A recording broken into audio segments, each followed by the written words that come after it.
Cette capsule vous est présentée par Evo Rétro, compagnie techno montréalaise d'accessoires de jeux vidéo, et par la boutique Maixu pour vos peluches et articles décoratifs geek. Bonjour à tous, ici Maxime pour Ciné Techno et aujourd'hui je vais faire la critique du film Ghost Dog The Way of the Samurai en Blu-ray. Le film est réalisé par Jim Jarmusch et membre de Forest Whitaker, John Tormey, Clive Gorman, Henry Silva, Isaac De Bancole, Tricia Vesey, Victor Argo, Jeannie Ruffini et Richard Portnow. Il est distribué par la collection Criterion et vous pouvez vous le procurer en magasin depuis le 17 novembre 2020. Ghost Dog est un assassin qui remplit des contrats pour un mafieux qui lui a rendu service par le passé. Mais quand un des contrats ne se déroule pas comme prévu, les mafieux sont à sa recherche. La collection Criterion propose ici ce film de 1999 en version Blu-ray. Comme à l'habitude, il y a un livret dans la boîte proposant de belles images du film et de l'information supplémentaire. Également, il y a un petit livre contenant des extraits de Akakure, le guide de conduite que suit le personnage de Ghost Dog dans le film. J'aime bien le style de Jim Jarmusch, mais je n'avais pas encore eu la chance de voir Ghost Dog The Way of the Samurai. Le film m'a beaucoup plu. Jarmusch est un maître dans l'art de mélanger les genres et de proposer un humour un peu absurde.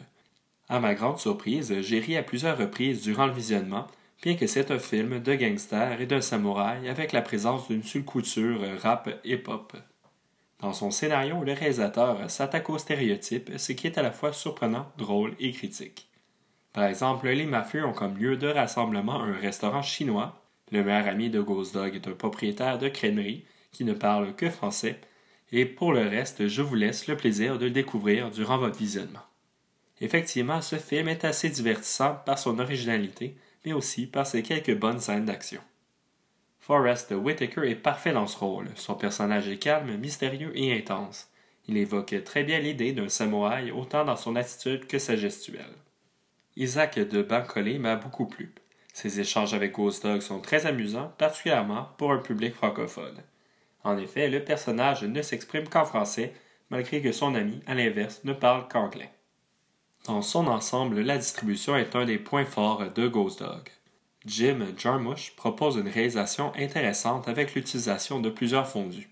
Il s'en sert pour pouvoir intégrer à l'image les poèmes du protagoniste.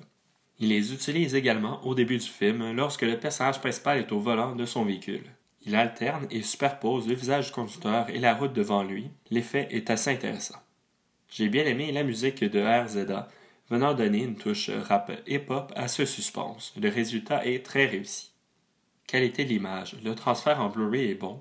Le grain dans l'image est encore présent et l'image n'est pas particulièrement détaillée. Mais le résultat offre de belles couleurs et une qualité tout à fait acceptable. Piste sonore et format d'image. L'audio est disponible en anglais 5.1 Surround et TSHD Master Audio et les sous-titres en anglais. Le format d'image est de ratio 1,85 par 1. Pour les suppléments, il y a une restauration numérique du film en 4K avec la piste sonore 5.1 Surround et des TSHD Master Audio, une trame musicale isolée alternative en stéréo, une nouvelle séance de questions-réponses avec Jim Jarmusch où il répond aux questions des fans, une conversation entre Forest Whitaker et Isaac De Bancole, animée par Michael B. Gillespie, une nouvelle entrevue avec la directrice du casting, une nouvelle entrevue avec Shifu Shiyan Ming, le fondateur du USA Shaolin Temple, Flying Birds, The Music of Ghost Dog, un essai de Daniel Rem sur la musique de RZA, The Odyssey, A Journey into the Life of a Samurai, un making-of du film, des scènes supprimées et retirées, et des entrevues d'archives en plus des livrets papier. Pour conclure ma critique, Ghost Dog The Way of the Samurai dans la collection Criterion est une très belle occasion de redécouvrir ou de voir pour la première fois ce film original. Il plaira certainement aux amateurs de Jarmusch plus jeunes n'ayant pas eu la chance de voir le film à sa sortie et aux collectionneurs. C'est un film qui devrait plaire à ceux à la recherche de quelque chose de différent, étant ouvert à un style de cinéma plus particulier. C'était Maxime pour Ciné Techno. Merci beaucoup et surtout, bon visionnement.